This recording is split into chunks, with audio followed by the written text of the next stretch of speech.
Welcome to Dulcimoon Talks. Where music, connection, and inspiration meet. I'm DJ Hamouris. And I'm Erin Mae Lewis.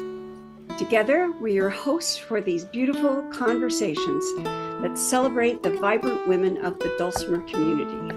Since June of 2022, Dulcimoon Talks have brought you into the lives and stories of extraordinary women, leaders, teachers, producers, and artists who are shaping and sharing the art of the dulcimer in unique ways.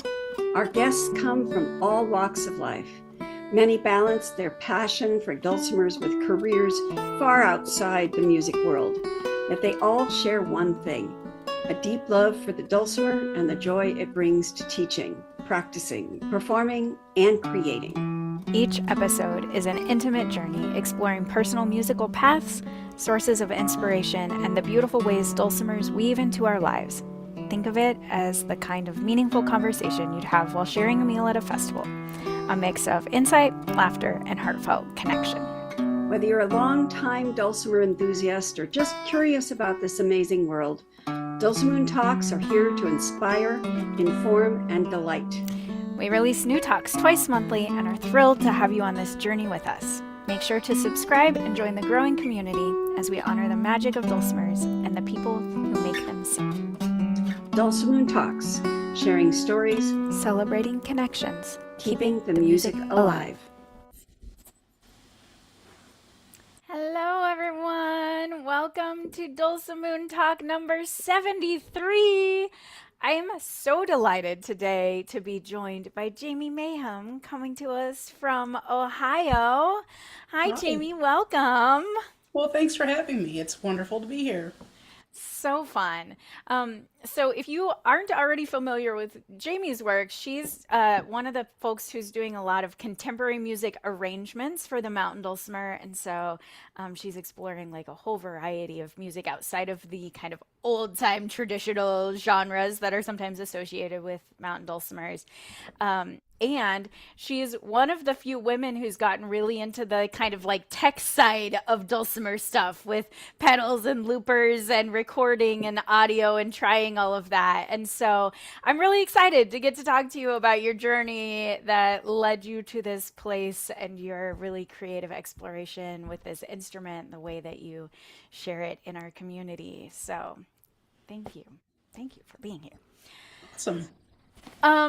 So we like to kind of go back to whatever you identify as the beginning of your musical journey, the early phases of your life that led you on the path that eventually got you to here. So where would you start telling that story? Well, I've always been a lifelong music lover. I grew up and I spent a lot of time with my grandma, who just was a big band aficionado. So I really cut my teeth on all those great, big, huge sounds with the complicated chords of big band. And then, of course, you know, I'm of the era where I was about 5 when the original Star Wars came out. And so I remember Mom bought the John Williams album, and we listened to that over and over and over again, waiting for the movie to open in theaters. And so I've got, you know, classical music and, you know, and some of the contemporary soundtrack stuff from that too. And then my dad was at the other end of the spectrum, and he loved like the deep tracks of The Doors and Jethro Tull and all that really funky, not exactly acid rock, but things like Yes and the just just stuff that you would not expect a kid to be listening to. So that was always on in the car. So I just was surrounded by music when I was a kid. So but today my playlist, I mean, you could break your neck trying to figure out which way my playlist is going to jump next, because it'll go from like Ozzy Osbourne into like Les Brown, and you know, it's pretty crazy. So Very fun. yeah. So that was always good. But I was a band kid, so I played the saxophone in school.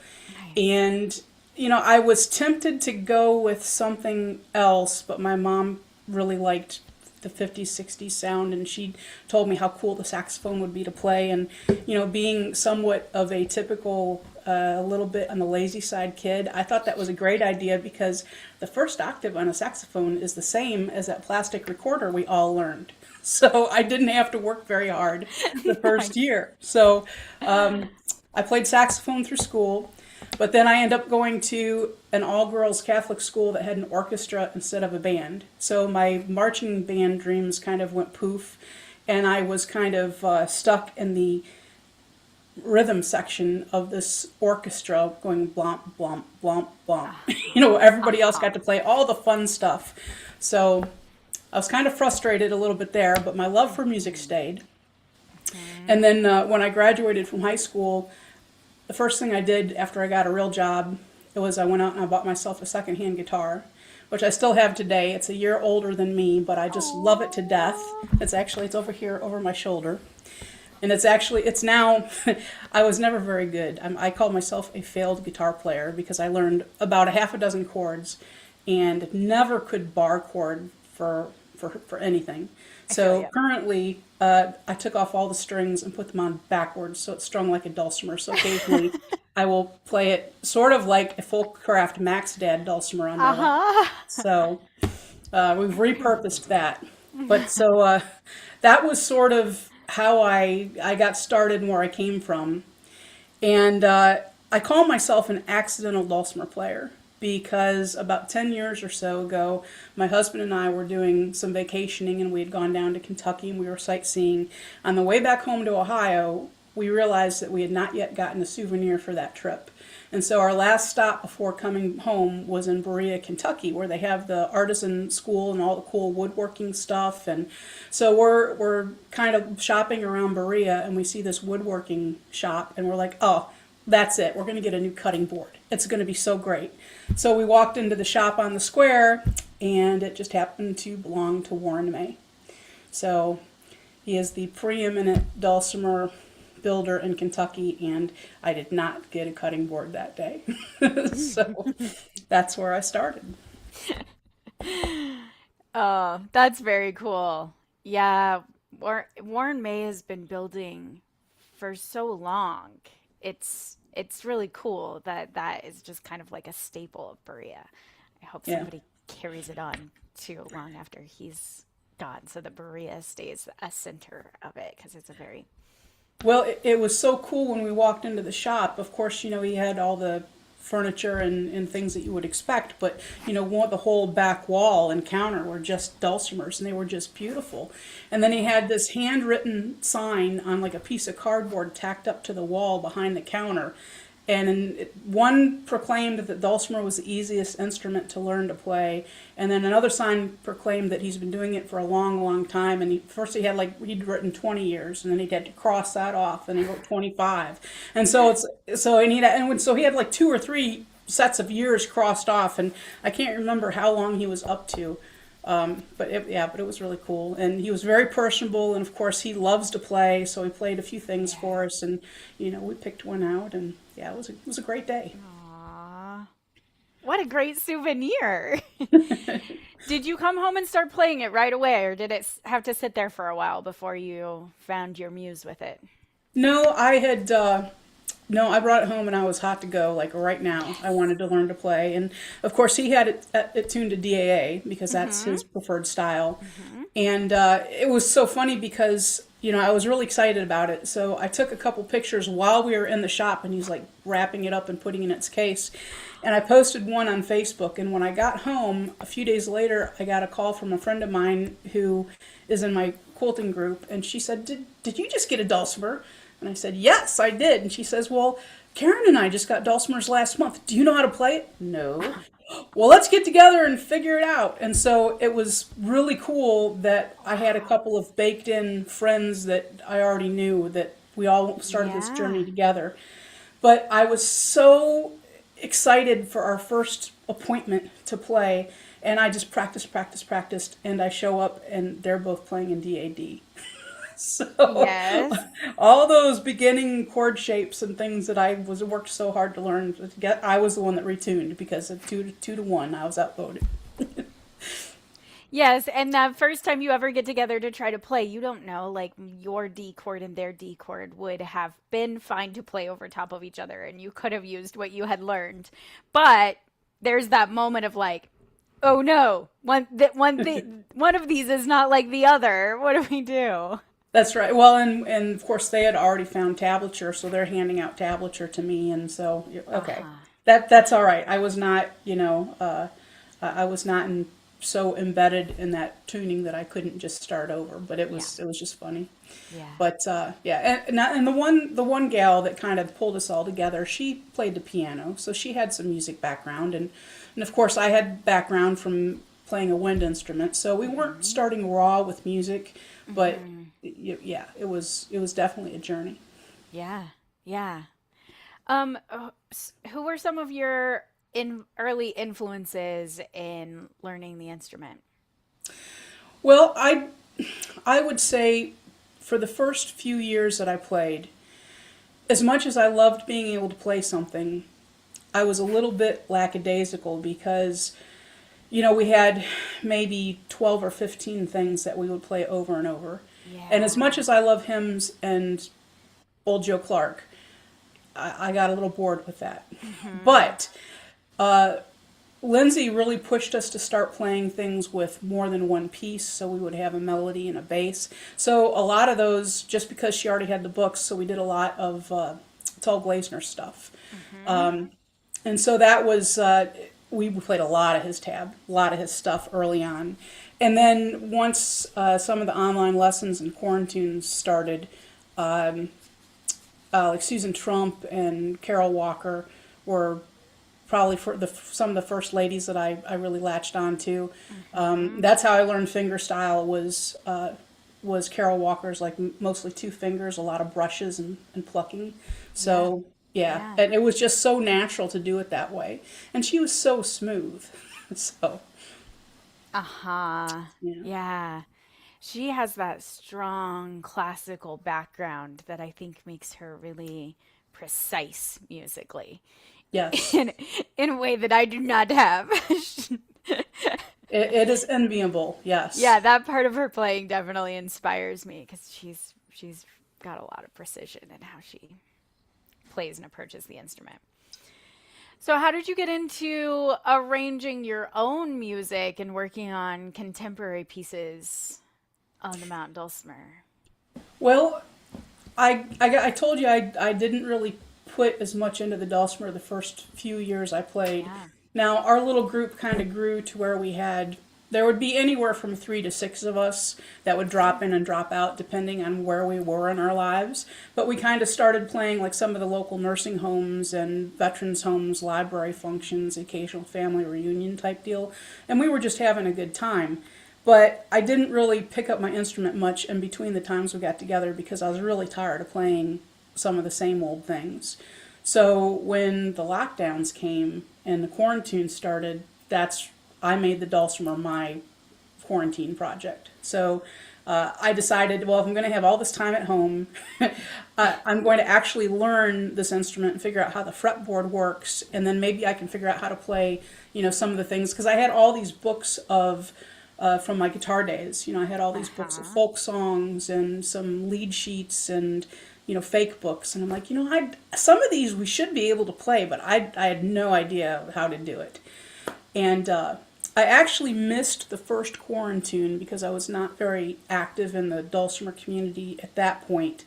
But then Steve Seifert, I had was enrolled in his A to Z Mm-hmm. website, and he ran a music theory class, and I think it was right about the time the first quarantine started, and everybody's trying to figure out how to take all these lessons online. But Yeah. that's what started the entire thing for me.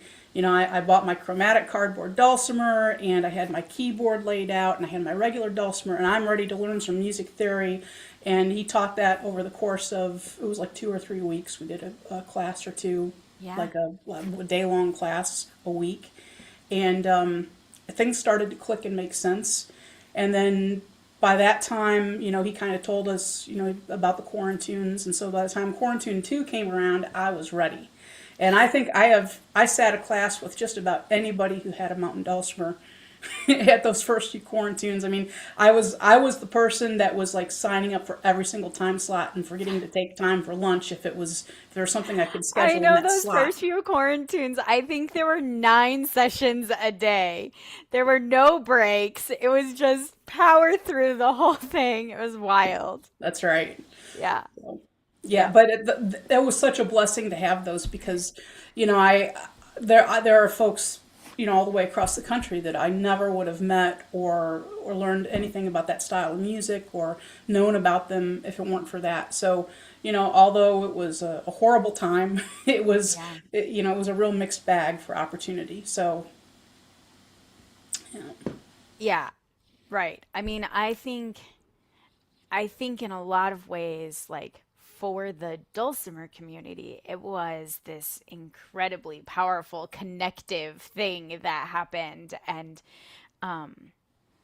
while for a lot of individual people, it was such a hard time, there was also this like community thing building and happening in that time period that was pretty magical. And I was simultaneously involved in some like folk music scene stuff and part of the local 1000 traveling musicians union board, and I was hearing from all of these other people in like ukulele groups and like bluegrass bands that everything was awful. They had no work, no one was trying to do anything online, and I was like, you should see the dulcimer players. The dulcimer people are like, let's do another thing online. Let's learn this technology together. And there was just a collective buy-in of like, we're willing to jump in and use tech that nobody knows much about, but we're gonna figure it out together. And it was really cool to see that unfold in a way that a lot of other music communities just kind of like went into hiatus, and the dulcimer community came alive. Yeah, it's really cool. And I think about how that happened too. And the dulcimer community, so many people pick up this instrument as they retire, and one of the things is because, once you retire and you slow down, you have time and the luxury of time to learn an instrument. But, also it was the whole caravanning, RVing, going to festivals thing. But, since that is the bulk of this community, which I think is changing. I think we're pulling in younger people now, but a lot of the folks that were of a retirement age were starting to get maybe to the point where they couldn't do the festivals and the travel. And I think that was such a boon for them too. All of a sudden, Right. it's opening back up for them. So I think Yeah. that was a backbone of a lot of that. Yeah. Yeah.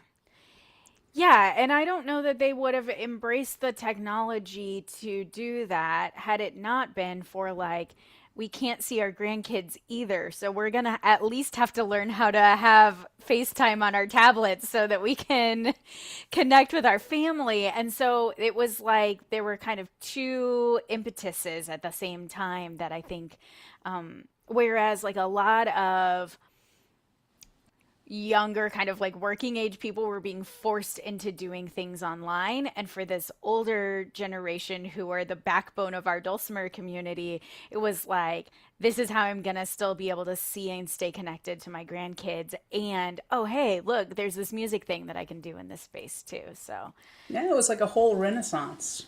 yeah. Yeah. Yeah, and there were some like grandmas and grandkids who played dulcimer together on their little FaceTime. It makes me very happy. Yeah. So you took that music theory class. You have extra time. You're soaking in absolutely everything you can get from all of the quarantine classes. You have these old guitar books laying around. What was the first piece of music that you sort of figured out through that process? Well, as an ode to my grandma, I did, it's been a long, long time. Typical big band stuff. It's the Les Brown Doris Day, and it was one of her favorite tunes. And I didn't think I was going to be able to pull that one off because it has some kind of funky chords in it, but I did have a 1.5 fret by that time. So So I think that's the first thing that I really worked out and was proud of. And I kind of thought at the same time, I was buying a lot of stuff on Sheet Music Plus when I could find popular music. And all of a sudden, somebody suggested to me, that's something that you should share.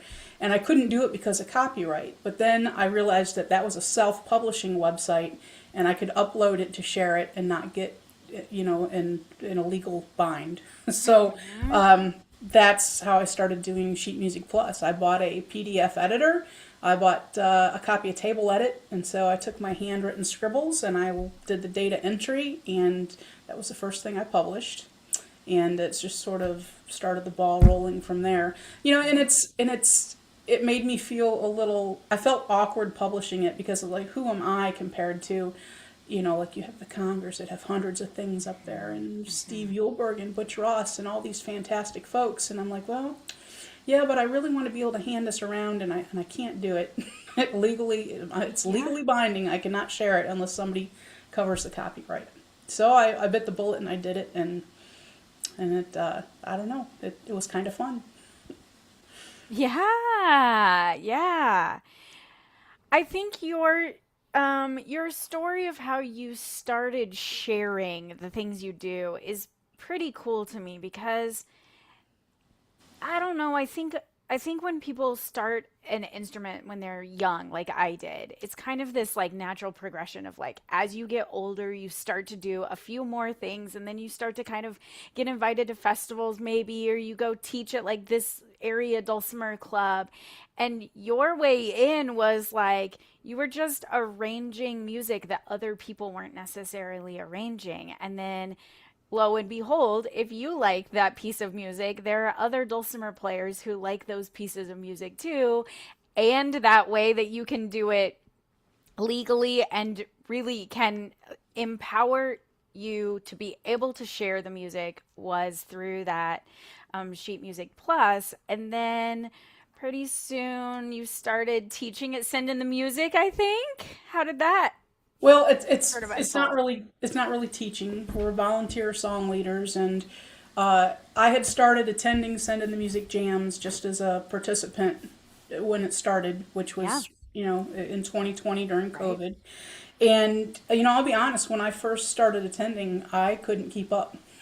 You're trying to sight read a new piece of music. Now they provided a couple Mhm. days for the jam, so if you're real enterprising, you can practice, the songs that really interest you for a day or two before you play it along during the jam, and that's great. But for you can't really practice up, 12, 14, 15 songs. So you're doing a lot of sight reading, which is great skill building. But a lot of the long-term song leaders there, I was just in awe of because you have like Dennis Harris and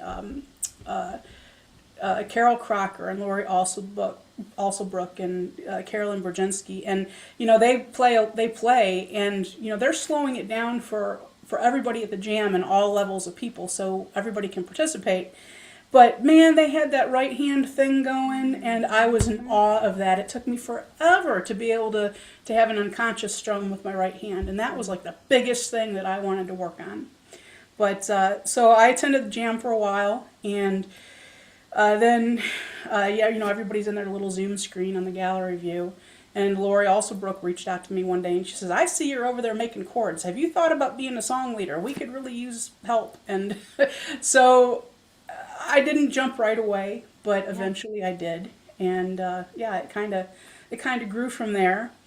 Uh, and I'd say I am one of those folks that when I would go and play at the nursing home with my little group, it's easy if you're hiding in a herd of other dulcimer players. But I Mhm. still had horrible performance anxiety, and it was not uncommon for us. Even though we're playing somewhere we've played a dozen times before, and it's the same 25, 30 people watching us, the first couple of songs that we did, my hands would tremble so hard that I almost couldn't play. So it would take me, I would like hide in the back row and let my friends get us started, and then I would settle down enough where I was playing. But the cool thing about all these online jams and these Zoom things is that has really helped with that sensitivity.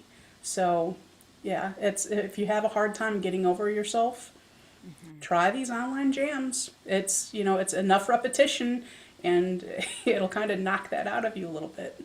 Yeah. Yeah, I have said for years that having some sort of a regular gig is like the thing that helps you get comfortable with performance. So the best thing that ever happened to me was in college. I had a Wednesday night gig at a barbecue place, and it was not their busy night.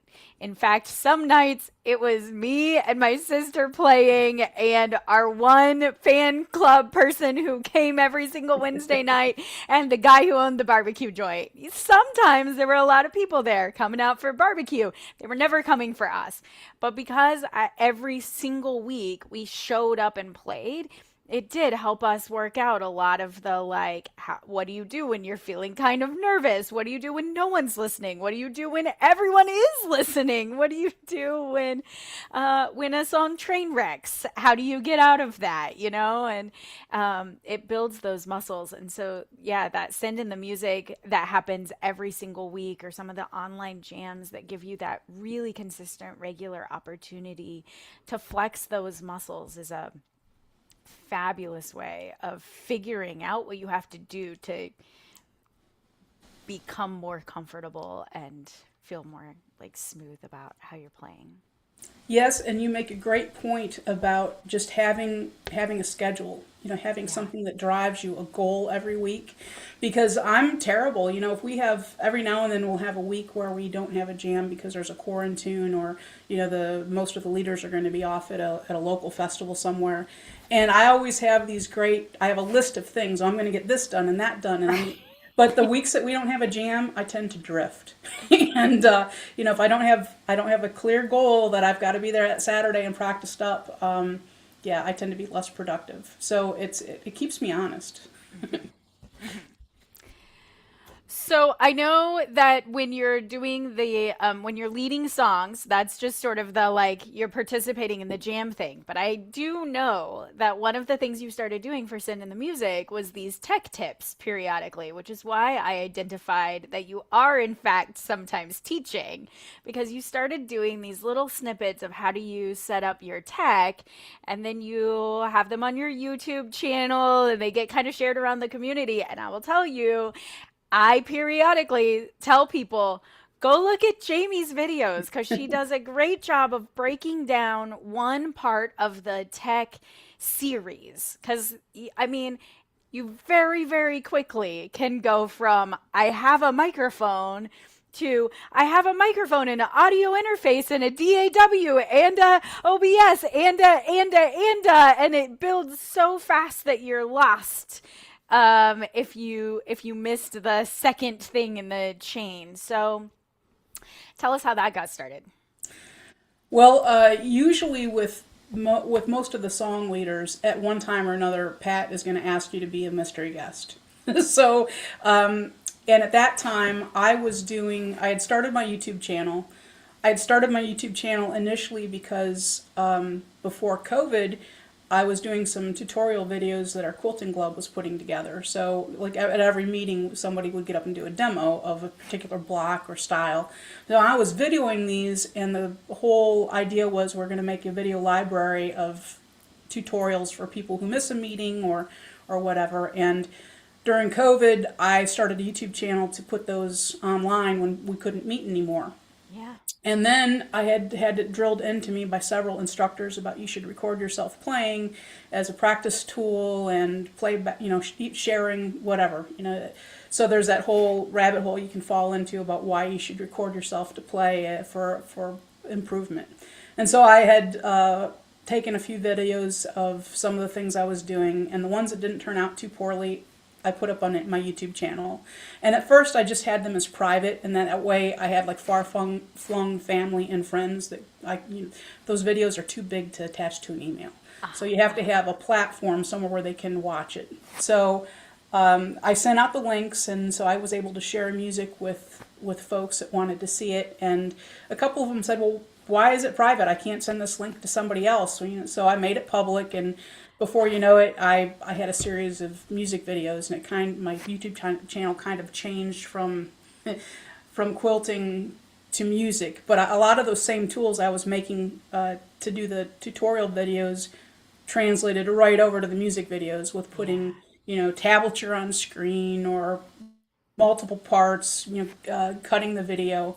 So that's what my mystery guest spot was on Send of the Music was for, was to kind of give a tutorial on, if you can't come and be a live guest or you don't want to play live in front of everybody, how can you make a video that Pat can play and you can still share your stuff? And so that kind of started the ball rolling, and I was very humbled to receive a lot of nice comments during the jam that day. And then so Pat approached me and said, you do all this tech stuff, we have some questions. And so it kind of started a whole series of videos that I did for him. And I try and keep them between like 6 and 8 minutes. And it's usually a suggestion. Somebody at the jam asks about a piece of equipment, or how do I do this, or how do I do that.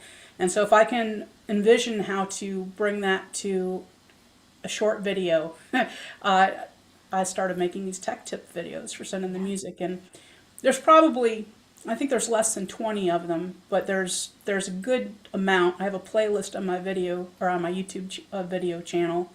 And then I took a hiatus for about a year because my studio was torn up. We had, as you know, I had some unexpected construction in the house. Yes. But now I am back, and I do have a short list of ideas. So I've got a few more tech videos that are in production that will be coming out shortly, the next month or two, I think. Yeah, that's very cool. You also usually record videos of the songs when you publish them on Sheet Music Plus, right?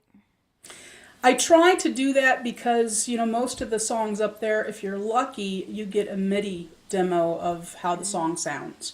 But when I discovered that you could link a video to the Sheet Music Plus description so somebody could actually see, somebody doing it on the dulcimer, and that it's not impossible, because, I just like everybody else, I've bought some of those books of tab from the big box stores and the mass publishing houses, and there's like no way that my hand could make that shape to play that chord they want me to do. So I just sort of thought, was a dulcimer player the person who wrote this book? I don't think some of them were. I think it was, Same. I have the same perspective of that. Yeah. So, because technically they're right. Those are the Those are notes. The notes in the chord. Yeah. But there's no way. So I thought, okay, so I'm going to make a video of this, and that way somebody can see that a real live dulcimer player gave some thought about how your fingers should be on the fretboard. So, Yeah. And I don't have videos for everything I've published. I've got maybe 40% of my stuff up there has videos. But part of the thing I challenge myself is I want to memorize the tab, and I don't want to have to look at tablature while I play to shoot that video, because it sounds more natural. And there's just no way I can keep all of the stuff that I've done in my head. So not all of it has been practiced up and been given that treatment, but I can sit down and play it with the tab and have it not sound awful. Yeah, nice. I know sometimes too, there are just some pieces of music that you can't write down everything that you're doing. If you tried to write down everything, it would be too messy to look at. But there's some amount of like, if I can show you the music and I can give you an audio file for it, then like it'll make the strum pattern part of it make sense, or it'll make the fingering make a little more sense if you can watch it. So I think that's a really valuable thing that you bring to it when you... Yes, because when I first got started, I tried to pack all that in there, and it was just so busy. So a lot of times now, when I do a song that's, if it's a Jimmy Buffett song, all right, a lot of times, even though I might work it out by ear a little bit, I'm not a great ear player. I was paper trained, but I'll listen to it a lot and try and figure out some of it by ear to see if it's doable. And then if I think it's going to go well on the dulcimer, then I'll go and actually buy the piano score and work it out from there, so I have all the timing of the notation correct. But now instead of trying to put in every little thing I'm doing, I leave the rests as they're written in the original piano score, where they even if it's one or two bars of rests. But I also, along on the lyrics page, I usually put a strum pattern diagram or two that you can choose from. So that does let whoever's playing it kind of do their own thing in those spots, and kind of make it their own. I think it's so much better if whoever's going to play it can, participate in putting their own flair on it. So. Yeah, yeah, that's awesome. What keeps you inspired right now, or like what's your muse leading you toward right now? Well, sometimes it's difficult. I find that, when you do, I've been talking with you guys a lot in your creativity group, which I think is awesome. Erin started a kind of a book club about a year and a half, almost 2 years ago, Yeah. and it's sort of morphed into this whole creativity platform. So just the weekly meetings with everybody else who's doing similar stuff to you will really, really keeps me motivated. But like right now, I'm working on a Billy Joel piece that is it's really pretty. I'm trying to look at more piano scores from some of my favorite artists, but sometimes, like especially Elton John and Billy Joel, they have some of the weirdest chording. I mean, the chord progressions are just so out there that even on a chromatic dulcimer, it doesn't always sound good because you're so. So taking a piece of music like that and looking at it like a puzzle and trying to decipher Yeah. it Yeah. is a lot of fun. Um, Attending the regular jams and doing the stuff for Sending the Music keeps me going. I don't know. And it's just funny where something will strike you. Sometimes you get in a little bit of a lull, especially if you just finish a project with a piece of tablature or something and you get it published. I always have a day or two afterward. It's like your work hangover. You've gotten all excited. You've made this new shiny thing. You've got it polished up, and you publish it, and then you're like, oh. It's like that feeling when you get back from vacation. You've been gone for a week or two, and you feel you're just can't wait to get home, and you get home and you're just blah. And so I do that with creative projects too. But then you'll get just get a shot out of the blue. Something will zing you. Especially, I do a lot of active listening to music on the radio or streaming, and something will just grab you, and you just have to go off on another tangent. So I have a lot of squirrel moments. Well, I like the squirrels that you're chasing, so keep after that. You have good taste in squirrel chasing. Thank you. Um, Very fun. Well, Jamie, thank you for sharing about your journey and your process. I love what you're doing. I think it's so cool. I think that you are providing in a lot of ways some like really valuable services in the dulcimer community by just continuing to share what you are coming up with as you do it. I think that's, I mean, it's inspiration for me, and I hope it's inspiration for other people that you can share as you go. You don't have to sort of wait until there's this like, I have a complete tech series that now I'm going to release all at once. It's like I have a tech tutorial and then I'm going to make another one and then I'm going to just keep sort of adding to it as more things come up, or I have a piece of music ready to go. I'm just going to go ahead and upload it now. I have created a video. I'm going to go ahead and put it out there on YouTube, and then I'm going to make another one. And it doesn't have to be like a fully formed, finished product at the beginning. It can be, here's the thing I have and I'm ready to share it. And I'm really grateful that you do that. And I Well, hope thank you. I think part of the thing is I'm a lifelong learner. Even now. I mean, a couple weeks ago, I enrolled in an online college course just because I wanted their music theory course.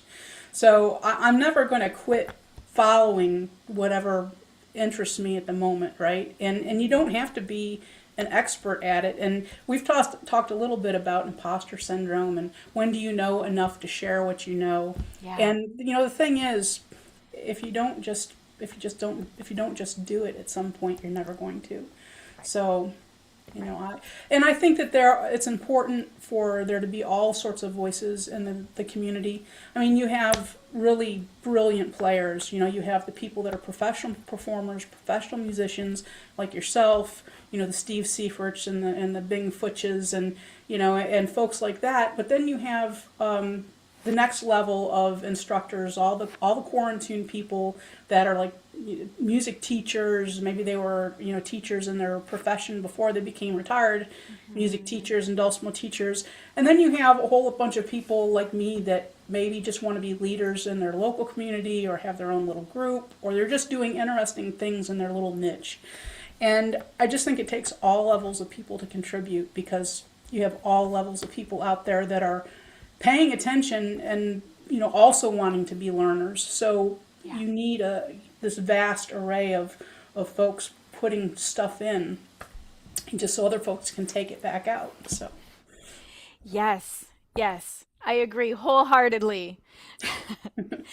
Onward, keep doing your stuff. So Jaymie, I know we put some links in the description of this video, but you want to tell folks like where to find the things that you're doing? Well, if you're interested in any of my tablature, I would say you can find links to everything from my YouTube channel. But I would say first go to my Ko-fi page. It's ko-fi, and the whole premise is like it's kind of like Patreon, but much less rigid. So it's the whole premise is buy your favorite artist a cup of coffee. So but the things that I tab out that are sourced from the public domain, I can put there without fear of copyright. And Ko-fi allows you to put things there for a free PDF download. And then if you want to leave a tip, you can. So that's totally at the discretion of whoever's downloading the piece of music. Whereas Sheet Music Plus, that's all the copyright protected stuff. And now on my Ko-fi page, I've probably got, I don't know, just under 20 things, but it's kind of a growing number of things there. A lot of hymns and old-timey fiddle tunes, stuff like that. Now on Sheet Music Plus, it's all the copyrighted stuff, the newer popular music, and they have a minimum of $5. So let's see, Sheet Music Plus, Ko-fi, my YouTube channel. That's pretty much it. That's where you can find me. I'm always bouncing around Facebook. I'm in and out of the Facebook communities too. So yeah, great. I also know that you taught a tech class for Dulcimer Crossing for the live events. So that's another place where folks can find some more of what you've done, and go to the Send in the Music Jams for sure if you haven't already. We interviewed Pat. I think the first year that we were doing Dulcimoon Talks, we did an interview with Pat Clark, who runs that Send in the Music. So you can learn more about that jam and community too. There's just a lot of cool stuff out there to get involved in. So if you are listening to this and you're thinking, wow, I wish I had a place to go to learn more about this thing, well, let us tell you about some places to go. yes, and I do have a handful of online students. Most of my students come to me because maybe they purchased a piece of tab, or they have one particular thing that they want to learn. I'm very new at teaching. I did a lot of training and things in my professional life before I retired and just picked up the dulcimer. So I can teach stuff to people, but I don't have like a course. But if there's something in particular that you think I do well or is in my wheelhouse, I'd be happy just to address that with you. So I'm available if you need me. Give me a shout out, and even if it's just for like a little tech problem, it doesn't have to be a big lesson. So cool. I'm here to help if you need me. Awesome. Thanks, Jaymie. And I love that we got to look at all of your beautiful quilts behind you while we were chatting too. So keep on living a life of creativity and following the squirrels wherever they lead you. And we'll look forward to continuing to follow your path and see what you come up with next. Thanks. Thanks, y'all. Bye, friends.